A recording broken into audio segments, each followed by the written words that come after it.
Magandang umaga po sa ating lahat. Morning. Kamusta na kayo? Nice to see everyone around.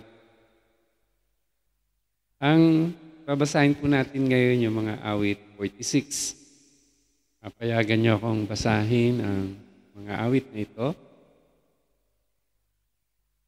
Ang Diyos ang ating lakas at kanlungan at handang saklolo kung may kaguluhan. Di dapat matakot, mundo'y mayanig man, kahit na sa dagat ang bundok matangay, kahit na magngalit yaong karagatan at ang mga burol mayanig magimbal. May ilog ng galak sa bayan ng Diyos, sa banal na templo, ligaya ang dulot. Ang tahanang lungsod ay di masisira. Ito ang tahanan ng Diyos na dakila. Mula sa umaga ay kanyang alaga. Nangingilabot din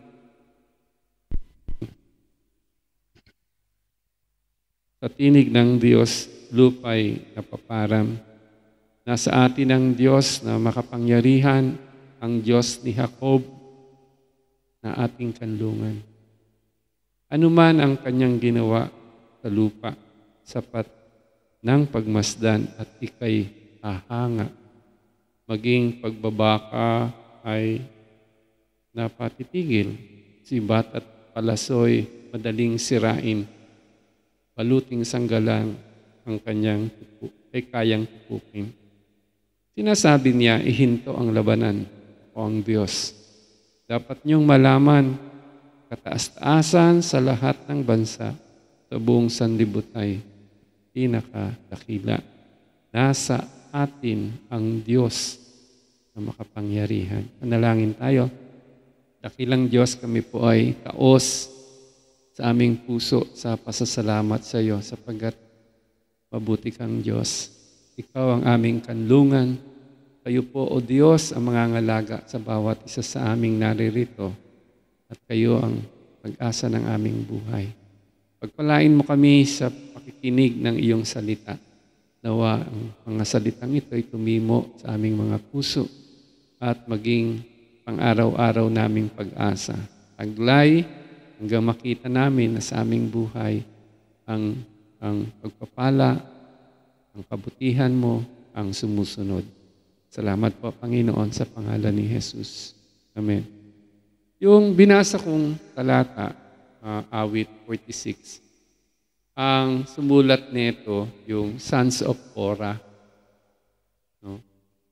Sons of Korah. Kung bibilangin nyo sa Psalms, bali mga parang 11 yung kabanata sa Biblia, sa Psalms, na sinulat ng Sons of Korah. Mga Levita sila, naglilingkod sa templo. At sa kanilang pakikipag-ugnayan sa Panginoon, kung titignan yung mabuti, malalim yung sinasabi nila. Alam nila yung sinasabi nila. At alam nila, totoong totoo. Maging sa kanilang buhay, yung mga sinasabi nila. Sons of Korah, sino ba si Korah? Magugulat kayo sa background nila. Ito yung isang pamilya na Levita sila, naglilingkod sila sa Panginoon. Sino yung si Korah? Sa Biblia, yung kasabihan nating nilibing ng buhay, yun si Korah. Nilibing siya ng buhay. Kasi dun sa may number 16 verses 1 to 40, si Korah ay apparently napakagaling na tao. Tapos, naglilingkod din siya doon sa Panginoon, sa templo. Kaya lang, medyo pinasok ng inggit yung kanyang puso. Kaya nga, nung inirang ni Moises si Aaron na maging punong saserdote, nagrebelde siya. Ayaw niya nung ganung nangyari. At kasama niya yung 250 pa ng mga lingkuding Levita, mga leader. Nagrebelde sila, nagalit ang Diyos. Ito yung sabi ko kanina, yung kasabihang nilibing ng buhay. Alam niyo, bumukas ang lupa at sila ay kinain ng lupa. Nakita ng yung kabutihan ng Lord, may descendants pa siya natira, tapos patuloy sila sa paglilingkod. Kaya alam niyo, kung bawat salitang sinasabi ng mga awit dito, ano yan, yung karanasan niyan, yung buhay na ehemplo sa kanila, napakatindi niyan. Parang tayo, kapag may karanasan tayo, nakita nating isang bagay na nangyari sa atin o yung bagay na tinulungan tayo ng Panginoon. Yung testimony natin yan, hanggang mamatay tayo, alala natin yan. Kung gaano kabuti, kabait, kadakila ang Diyos, maalala yan. Kaya, gusto ko lang iparating, sinasabi nito, yung title nga ng program natin, ang sabi dyan? Ang Diyos ang sumasa atin. Ang tao, pinili niya magtiwala sa Panginoon. Gusto kong paalam sa iyo na ang Diyos ay sumasa iyo. Sama mo ang Panginoon, katulong mo ang Panginoon. Maring humarap ka ng mga iba't ibang klaseng problema, pero hindi ka magigiba, katagumpay ka. Ang keyword dito, yung pagtitiwala natin sa Panginoon. At yan yung gustong dali ng mga awit. Magtiwala kay sa Panginoon. Dumating man yung problema, dumating man mga unos. Lalo na sa panahon natin ngayon, ang gulo ng mundo. Hindi nyo ba napansin? Kahapon lang may mag-holding dun sa site namin. Usapan namin, 5. Dadating mag-holding. Umulan. Ewan ko kung na-traffic kayo kahapon. Ang daming traffic. Dun sa bandang sa bandang Manila. Umulan, tapos konting ulan, parang village is nagbaha. Tapos yung mga, yung truck, 10 o'clock na hindi pa dumarating. Kaya sabi ko, reschedule mo na lang kasi baka tulog na yung hauling mo doon. Kawawa naman yung mga workers. Tulog na. Miski sa trabaho natin. Maring hindi namin alam kung ano yung pinagdadaanan mong mga pagsubok sa trabaho. Madami. May mga personal na struggles tayo. May mga personal na gera ang buhay natin. Marahil alam ng pamilya natin, marahil hindi. Pero binabata natin yan At yan. Minsan nagpapabigat sa buhay natin. Pero magandang paalala sa atin, dahil sa pagtitiwala natin sa Panginoon, tatagumpay tayo. May pag-asa tayo. Hinding magpapabaya ang Diyos para sa atin. Kaya nga dito sa yung pagbubuod, umpisa pa lang para makita niyo yung flow ng sasabihin ko, dito sinasabi ng mga awit ng pagtitiwala sa Panginoon importante. Na ang kaharian ng Diyos, diyan ka namumuhay. Nagpasakop ka sa kaharian ng Diyos, tapos ang buhay mo ay markado ng pagtitiwala sa Diyos. Doon sa verses 1 to 3, nilagay ko dyan sa ating program, sinasabi dyan, ang Diyos lang ang ating tunay na kanlungan. Wala nang iba. Anong kanlungan mo yung mahal mo sa buhay? Yung achievement mo? Yung trabaho mo? Yung tinatangkilik mo? Yung kayamanan mo? Yung power mo sa lupa? Kung yan yung magiging kanlungan ng ating buhay, tiyak ang kabiguan. Sureball ka, mabibigo ka. Pero kung ang Diyos ang naging kanlungan ng ating buhay, papakita ka ng pagtitiwala sa Diyos. No? ang magandang balita, tatagumpay tayo sa buhay natin ngayon. At lahat tayo may pag-asa habang tayo nabubuhay. Hindi tayo natatalo pa. Hindi tayo matatalo pa kasi meron tayong Diyos na kakampi sa buhay. Diba? Ngayon, nung last Sunday, tawa ko kay Sister Jenna, sabi niya, pag Father's Day pala, mas maraming handa. Sabi niya, favoritism. Although, tuwan-tuwa kami dahil enjoy kami dun sa mga maraming pagkain. Pero, ang Diyos walang favoritism. Kaya, ngayong umaga, payagan niyo akong gawin nating halimbawa, mga babae. Para makabawi ako kay Sister Jen. Mga babaeng gagawin nating halimbawa, kasi minsan neglected din sila. Kala mo sa Biblia, ang bida lang sina Moses, sina Abraham, yung mga ganyang big time, sina Paul, Peter. No? Pero ang Diyos sa Biblia, napaka-importante ng role ng babae. At gusto kong halimbawa natin ngayon kung paano ang isang pamilya, mga babae, na ginawa nilang kanlungan ng Diyos, sama ang Diyos sa kanilang buhay, paano sila ginawang dakila ng Panginoon. Sa simpleng buhay, hindi naman sila naging hari, prinsesa, hindi naman sila naging leader ng bayan, hindi nga naging kapitan o kagawad. Sa simpleng buhay nila, napakalaki ang impact nila sa atin.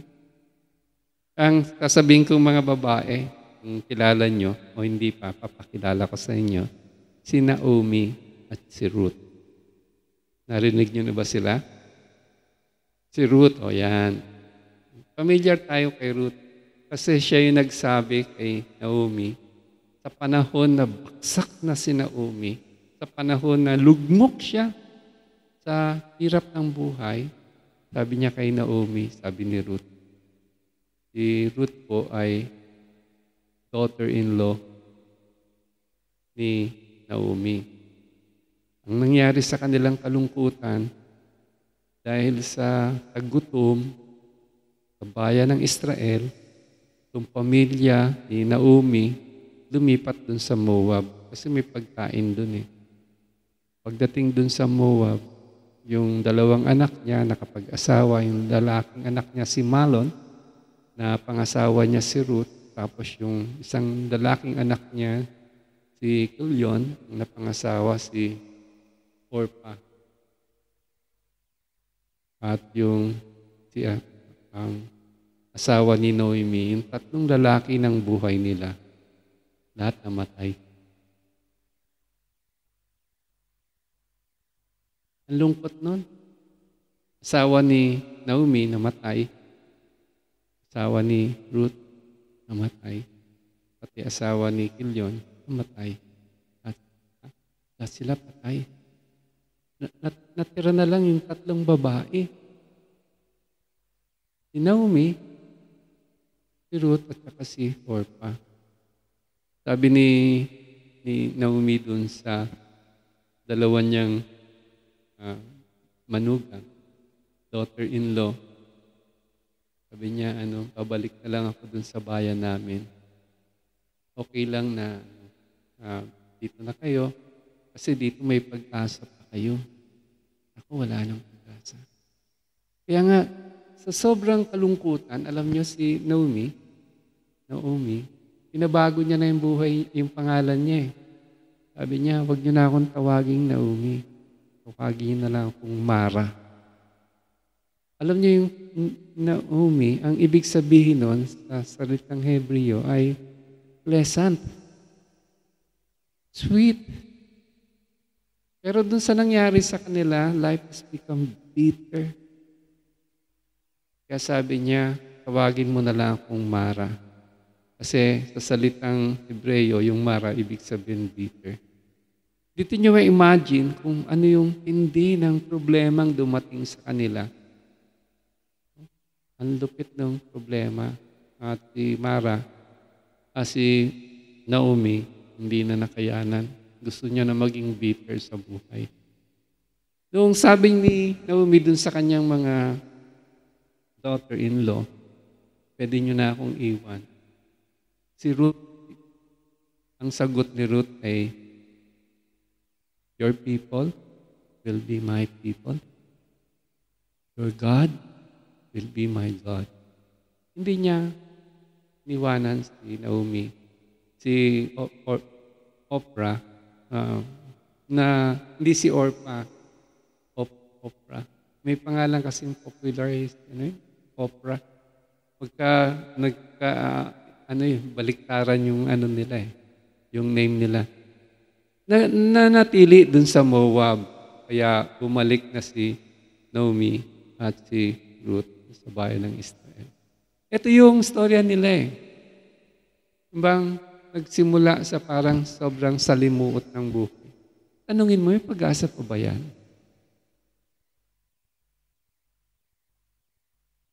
Minsan tayo, pagka humarap tayo sa problema ng buhay, isipin natin, may pag-asa pa ba tayo? May pagbabago pa bang mangyayari? Sagot yan, oo. Pag-asa tayo.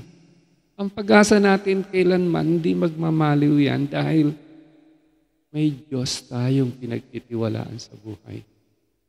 Kaya ito yung hamon sa atin ng awit 46. Talagang itaguyod natin sa ating buhay. Alam natin yung sinasandala natin. Kinikilala natin ang kanlungan natin kay Diyos. Pag ganito ang tindi ng takbo ng puso at isip, takbo ng buhay natin. Saan man tayo, kaya tayong alalayan ng Panginoon. Pwede siyang maging kanlungan natin at dalhin tayo sa lupang pangako. Siya yung nangako. God will make all things beautiful in its time. May mga pagkakataong ito ng pagsubok, nakita natin yung katangian ni Ruth. Hindi niya iniwanan. Sabi ni Naomi, wala akong kayang ipangako sa iyo. Ang sigurado lang tayo kung saan tayo dadali ng Panginoon, ito yung pinaka-the best sa buhay natin. Pinakamaganda sa buhay natin. Bagay na tanging Diyos lang ang makagagawa. Hindi tao. Ganito yung sitwasyon nila Tapos balik sila dun sa bayan ni Naomi. At doon, nag-start yung pagpapala ng Lord sa kanila. Alam nyo ba na si Ruth ay lola? Sino makakahula? Ni David. Si David ang hari ng Israel. Imagine nyo yung takbo ng lukso nung ilang panahon yon, ilang saling lahi yon. Pero ang Diyos kumikilos. Alam niya mula simula hanggang magtatapos. At alam nyo ba na ang ating Panginoong Jesus ay galing sa lahi ni David? Isang simpleng babae, Moabita. Hindi siguro papansinin to ng mga tao. Kasi hindi nga kasama sa mga grupo ng Hudyo, Israelita. Galing sa Moab, na sa Biblia, pag binabasa natin, kalaban pa ng Israel. Na ngayon makita natin, hanggang ngayon may digmaan, gera-gera dun sa Middle East. Pero galing siya dun. Dito makikita mo kung gaano kagaling magplano ang Lord, na ang Lord talagang open siya sa lahat ng tao. Gusto magtiwala sa Kanya, gustong manganlong sa Kanya, open ang Diyos sa atin. Desisyon lang natin yung gagawin kung gusto natin ang buhay natin ipasakop sa Panginoon. Ang Lord, kayang-kaya tayo gabayan sa buhay. Minsan takot lang tayo kasi may sarili tayong diskarte, di ba? Itong diskarte ko, pero minsan, alam nyo, sa buhay ko, na-discover ko din, pag diniskartehan ko, palpak. Masakit pagka hindi pa ako natuto, doble palpak. Pag hindi ka pa natuto, lalong palpak.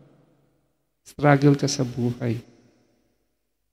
Ayun, ganun. Kaya nga, napaka-importante na may bibigyan ko ng tip paano tayo magtitiwala sa Panginoon. O kasi, ito yung kailangan natin, hindi yan basta-basta nangyayari. May dapat pakita tayo, partisipasyon natin sa buhay natin para mapakita yung pagtitiwala sa Panginoon. Si Ruth, isang araw na napangasawa niya si Boaz. Si Boaz ay relative nung kanyang asawang si Ahimelech. At siya yung naging kinsman redeemer ni Ruth. Dahil namatay nga yung asawa ni Ruth at yung lahi dapat nila magpatuloy. Kaya sa Biblia may tinatawag na kinsman redeemer. Ito, pumasok si Boaz. At si Ruth at si Boaz, kapag asawa, naging anak nila si Obed. Si Obed, nag-asawa, naging anak niya si Jesse. At si Jesse, naging asawa, naging isa sa mga anak niya si David. At yung buhay na parang malungkot, sabi ni Mara, bitter. Ngayon, isang buhay yan hanggang ngayon tayo, dito sa Pilipinas ay pinagpapala. Kasi mula sa Kanya, yung ating tagapagligtas. Ang Panginoong Jesus, ang nagbayad ng ating mga kasalanan, niredeem tayo ng Panginoon. Yung storya niya, simple, di ba? Parang ordinaryong mga buhay yan Parang araw-araw na problema lang yan huwag tayo mag-isip na hindi interesado ang Diyos sa pang-araw-araw natin. Interesado ang Panginoon. At gusto ng Panginoon sa pang-araw-araw natin ay pagpalain tayo. At makikita mo dito yung pagiging malapit ni Ruth sa Diyos, hindi doon sa kanyang sinasabi, hindi sa kanyang ginagawa. Maraming Kristiyano ngayon.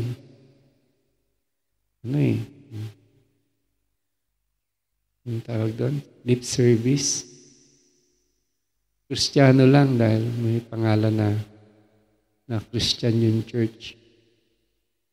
Pero yung totoong namumuhay, si Kristo sa Kanya, yung totoong sinasabi niya, it's no longer I who lives, but Christ who lives in me. Yun yung makikita natin kay Ruth Sa kanyang malasakit sa kanyang mother-in-law, kay Naomi, hindi niya iniwanan. Sa kanyang pagiging faithful, sa kanyang kababaang loob, yung mga sinabi sa kanya ni Naomi, itong gawin mo. Hindi siya pala protesta. Kita niya, sige, ganun ang ginawa niya, mapagkumbaba. Natuwa ako sa prayer ni Pastor Norman na gawin tayong mga mapagkumbaba. Naalala ko yung preaching ni Pastor Raymond tungkol sa humility. Walang Kristiyanong mayabang Sa totoo lang, pagka-Kristiyano ka, tanggalin ng Lord sa iyong kayubangan. At ito mapapasalob sa karakteristik ni Ruth. Hindi sinabi ng Biblia na si Ruth ganito, ito. Hindi na dinescribe Tignan mo na lang yung ginawa ng batang ito, ng babaeng ito. Masasabi mo, may talagang maka-Diyos.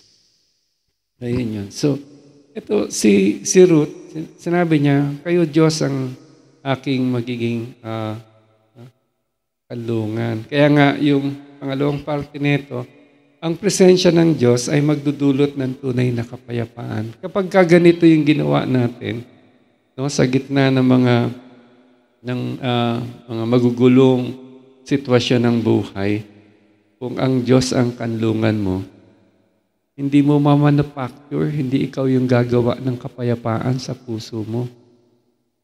It's almost automatic. Magugulat ka, bakit ganito ka-faithful si Ruth? Naging mabait siya, naging masunurin siya. Kasi ang tunay na pagbabago galing sa Diyos, hindi yan yung gawa-gawa. Kaya ako never akong magsabi na, pagay dito sa church, para gusto mong unity tayo, kailangan pare-pareho yung kulay natin sa buhok. Ganun ba? Kailangan mahaba yung buhok natin lahat. O dapat ganito ang suot mo. Hindi, ang tunay na pagbabago galing sa loob yan eh. Gawa ng Diyos sa iyo yan. Hindi naman gawa-gawa ng tao. Kaya minsan sinasabi nila, may mga Kristiyanong plastic, na kasi mataas din ang expectation nila eh. Pero yung mga pagbabagong yan, alam nyo, kapatid, ang Diyos ang magdadala niyan. Yung sinasabi kong kapayapaan, sabi nga ni Pablo, ang hindi maintindihan kapayapaan ng Diyos, ang babalot sa iyong buhay. Kasi ikaw mismo, alam mo na kung may kapayapaan ka man sa buhay, sa puso mo, sa mga nangyayari sa iyo, yan ay kaloob pa rin ng Diyos. Hindi dapat ipagmalaki. Yan ay galing lahat sa Diyos. Kung may lakas ka para bugbog ka na ng buhay, tapos malakas ka pa rin, papasalamat ka pa rin sa Diyos, yan ay manifestasyon, pagpapakita na ang biyaya ng Diyos ay lumalaganap sa iyong buhay. Kaya nga yung sa pangalawa, ang presensya ng Diyos ay magdudulot ng kapayapaan sa iyo sapagkat yan yung kaharian ng Diyos eh. Love, joy, and peace. That is the kingdom of God. Tanging Diyos lang ang mapagbibigay. Hindi mo masasaksihan kanino man yan. Tanging Diyos lang. At makikita mo sa panahon ng mga paghihirap ay hindi mapapawi ang kapayapaan. Sabi ni James sa pinag-aaralan natin, yung our beliefs, yung paniniwala natin would definitely affect our behavior. At makita mo na dahil sa paniniwalang ito, si Ruth, may kindness siya, may compassion siya, loyal siya. At dahil din sa ganitong characteristics ng pagtitiwala, ng kapayapaan sa buhay, na survive niya yung period ng kawalan nila. Sabi ni Naomi, wala na akong magagawa. Pero makita mo ang kamay ng Lord. Although dito sa istorya ni Ruth at ni Naomi, hindi sinasabi na ang Diyos gumawa nito. Pero makikita mo ang kamay ng Diyos, yung providence ng Lord, nandoon na. Kasi pagbalik nila dun sa bayan ng Israel, wala nang famine, sila ay nakitungo dun sa kamag-anak nila, ng asawa niya, si Boaz. At dito ang Diyos mismo, umipo ng puso ni Boaz. Siya yung naging providence ng Lord. Alam niyo, minsan, pag may problema tayo, di ba, parang may mga sumusulpot-sulpot na tulong para maibsan yung problema natin.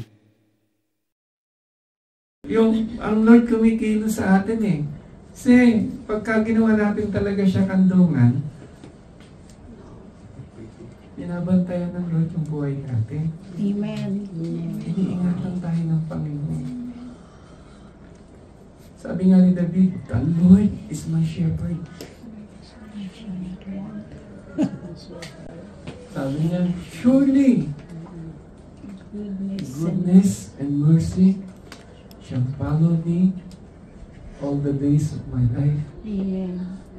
And I will dwell in the house of the Lord forever. Kaya napaka-importante na sa umpisa pa lang, sigurado tayo na sa buhay natin, kanlungan natin ang Lord. Siya yung magpapastor ng buhay natin. Kaya may mga moments na oras de peligro, makita mo ang Lord nandoon para isalba ka. Oras de peligro. Naalala ko lang bigla yung kwento ni Sen nung siya ay nagbiyahe dun sa Guadalupe, nag-commute siya. Snatchan siya, no? Ng kwintas? Bracelet. Ng bracelet. Ini-snatch yung bracelet niya. Alam niya yung Guadalupe. Sinorkat niya, nahuli niya yung ano ginawa niya? Lions din. Nakakilala pa niya yung nanay mo. May Guadalupe nung medyo magulo-gulo pa doon. Kaya, minsan nakakatakot, no? Yung buhay. Pero, hindi ka dapat matakot eh. Kasi alam mo, may kanlungan ka. May tagapag-ingat sa buhay mo. Yung marami pang mga bagay na makita natin, nandiyan dyan yung providence ng Lord. Yung pagbibigay ng Lord sa atin ng ayuda. Hindi si kagawad o si kapitan o si congressman, kundi ayuda galing sa Lord. Bread from heaven.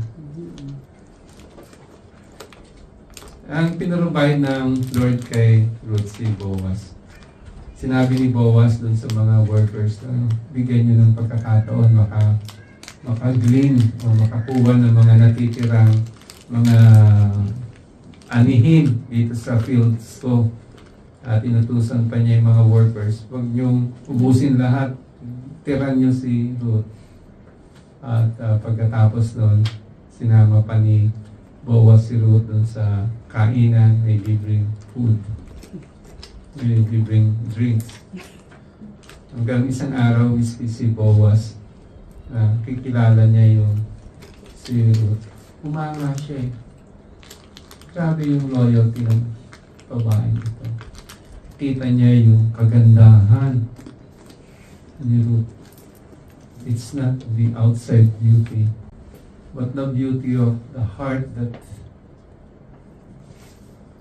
Trust the Lord. that's loyal and faithful to God. Tama si Ruth ang sinabi niya. Your God will be my God. Ang pagiging maka-Diyos mo. Nakita ni Boaz siya, eventually nag-asawa sila. At then, syempre hindi na mahirap si Naomi. Hindi na siya Mara. At yung buhay nila naging parte ng buhay natin. Yung kasaysayan nila naging patotoo sa atin na kahit sino tatanggapin ng Diyos. Hindi ka man Hudyo, hindi ka man Israelita, taga-Moabite ka man. Pero ang tao na kumanlog sa Diyos, tatanggapin ka ng Lord, ingatan ka niya. Hindi ka pipilitin ng Diyos magtiwala sa Kanya. Pero ikaw, tayo, pag nagtiwala kayo sa Kanya, ang Diyos ang magpapala sa atin. So yun yung storya nila na pakita dito dun sa mga awit, na totoo yung mga sinasabi ng mga awit na ang Diyos ang namamahala sa buong sanlibutan. Kaya niyang ibigay yung sitwasyon sa atin para madala niya tayo dun sa ating buhay na maganda, pinalalo niya sa atin. Imagine niyo sa Biblia may isang tao kung naisip si Joseph na nakulong dun sa dungeon. Sabi nila, pag nakulong ka na dun sa dungeon, wala na, diyan ka nang mamamatay. Bubulo ka na dyan hanggang mamatay ka. Si Joseph na walang kasalanan, nagtitiwala sa Lord, ando doon sa dungeon. Isang araw na bago yung buhay niya. Dahil nagmamahal at nagtitiwala siya sa Diyos. Yung kanyang gawi, patotoo na siya ay nagmamahal sa Diyos, isang araw mula dun sa prison, sa dungeon, naging Prime Minister ng buong Egypt. From prison to palace. Ganyan kagaling ang Lord. Ang isang taong masama, mapagyabang, pwede ka rin ibaksak ng Lord. Yan sinasabi sa atin ng mga awit. Hawak niya. Pag diniklara ng Lord, ito ang mangyayari, yan ang mangyayari. Kaya dapat lahat tayo ay gagalang sa Diyos. Tayo ay dapat may takot sa Diyos. Tayo ay dapat may paggalang sa Diyos. May isa na, nasa Malacanang palasyo. O may nasaan? Nabaliktad from palace to prison. Si Joseph from prison to palace. Siya from palace to prison. Bakit? Minsan, sa kanyang pagmamataas, sinabi niya, your God is stupid. Makakalusot ba sa Diyos? Mga ganyang kataga. May mga ibang mga tao, natuwa pa, malakpak pa. Nung narinig ko, pinilabutan ako, bakit namatay ganyan? Diyos na yung nasa gaula. Tapos ganyan pa palakpakan pa Magtawanan pa. Gusto ko matunaw. Pero makita mo ang Diyos, ang namamahala sa lahat. Then, looking back, nasa na ngayon? Nabaliktad. Si Joseph napunta sa palasyo, pinagpala. Meron siyang pagtitiwala sa Lord. Sa wala. So, yan yung gustong itawid sa atin ng mga anak ni Korah sa kanilang awit 46. Napakahalaga na pagkanlong ng iyong buhay sa Diyos, sapagkat nandiyan dyan yung pagkakari ng Diyos, kung saan meron kang kapayapaan, kung saan ang Diyos ang magbibigay ng iyong mga pangangailangan, kung saan ang Diyos ay pagpapalain ka sa buhay. Kaya nga yung bandang huli, yung 10 to 11, pagpatuloy niya, sabi niya, ang pagtitiwala sa Diyos, ang tunay at tamang tugon sa bawat yugto ng ating buhay. Ito yung hamon sa atin ngayon. Dapat ito yung ginagawa natin. Pagtibayin natin, pagtitiwala ng Diyos sa ating buhay. Ngayon, pointers. So, paano natin yung pagtitibay, yung pagtitiwala sa Diyos sa pang-araw-araw natin ginagawa? Halimbawa, ngayon, tanong ko, araw-araw nag-pray tayo? Yes. Very good. Kasi, totoo yan, ang buhay natin, titiwala tayo sa Kanya.